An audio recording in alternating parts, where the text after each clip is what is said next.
Alexander Hayes was originally from Franklin, PA, and at the start of the Civil War, he was an engineer here in Pittsburgh. On July 1st, 2nd, and 3rd of 1863, the now General Hayes found himself leading a division during the Battle of Gettysburg.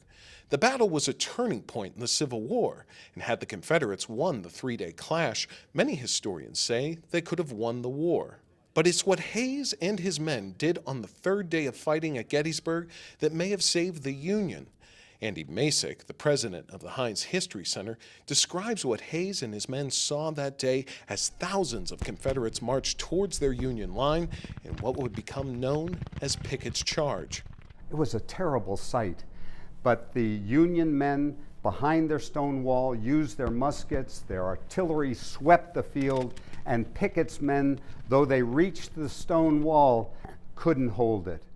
After the Confederates were pushed back, Hayes, fearing a counterattack, rallied his men by dragging a fallen Confederate flag behind his horse for all to see. He said to his aides, "Boys, pick up one of those rebel banners. Let's show them what we think of them." And they galloped up and down. The Union men threw their hats in the air and cheered. After Gettysburg, Hayes was killed less than a year later at the Battle of the Wilderness, and he was laid to rest here at the Allegheny Cemetery in Pittsburgh. And his loss was felt by so many, but it was keenly felt by his friend and his commander, Ulysses S. Grant.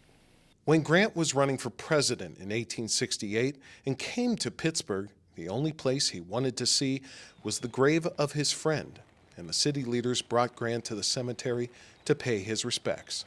He went over and sat on one of those cannons stuck in the ground, and in just a minute, the dignitaries watching him carefully could see his shoulders heave, and he was sobbing.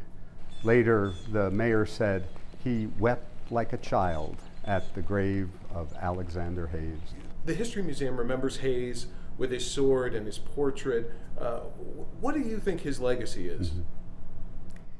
Alexander Hayes is a hero. He's someone who should be remembered with monuments, with museum exhibits, but in a larger sense, he's representative of a generation that gave their last full measure of devotion. Alexander Hayes, gone but not forgotten. Reporting at the Heinz History Center, DeRose, KDKA-TV News.